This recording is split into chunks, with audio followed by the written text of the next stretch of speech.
আসসালামু আলাইকুম। যে যেখান থেকে আমার ভিডিওটি দেখছেন সবাইকে জানাই আন্তরিক শুভেচ্ছা এবং ভালোবাসা।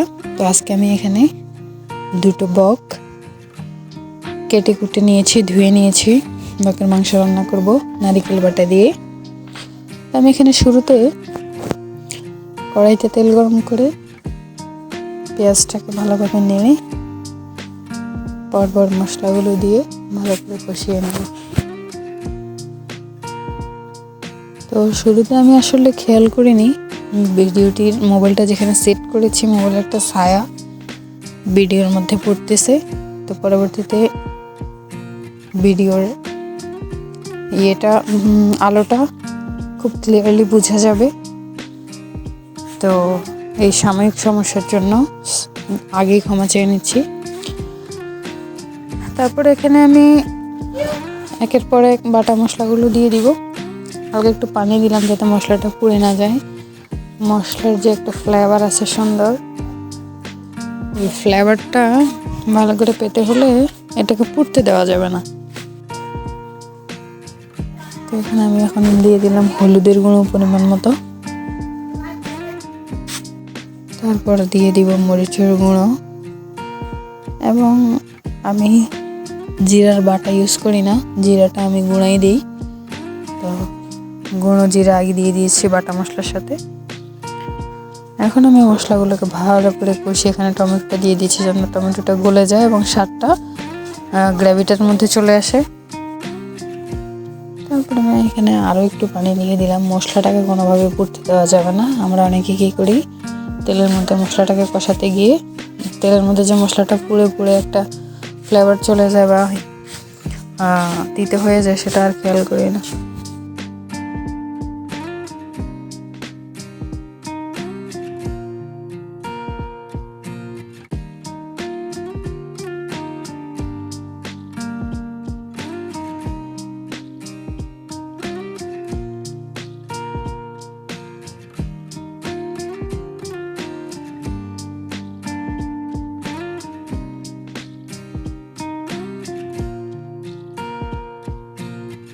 দেখুন মশলার কালারটা দেখলেই বোঝা যায় কত সুন্দর করে মশলাটা কষিয়েছি। এবং কেটে ধুয়ে রাখা একটা আলু দিয়েছি আমি সাথে আমার বেবির জন্য। বাকের মাংসগুলো আলু সহ দিয়ে দিলাম এবং এটাকে ভালো করে কষিয়ে নিব অনেকক্ষণ।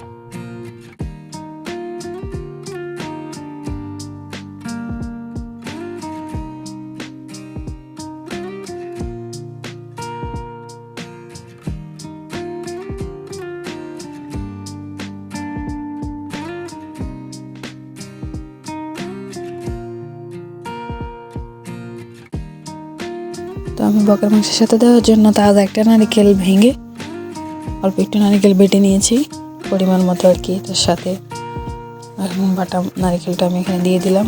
বকের মাংস নারিকেল বাটা দিয়ে খেতে অসাধারণ লাগে, আপনারা বাসায় ট্রাই করে দেখবেন।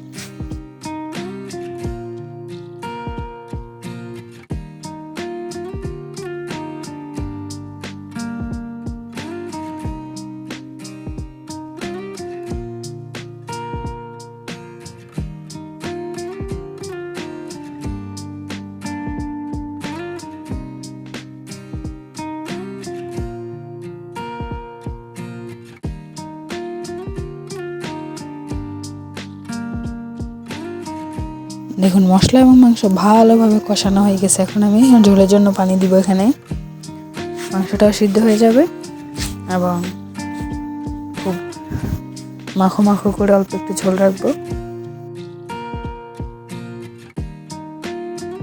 এই পর্যায়ে আমি লবণটা চেক করে নিচ্ছি। কষানোর মধ্যে এই পরিমাণ মতো লবণ না দিলে মাংসের ভিতরে লবণ ঢুকে না, তখন খেতে পানসে পানসে লাগে। তো লবণটা ভালো করে চেক করে আমি একটু লবণ দিয়ে দিলাম।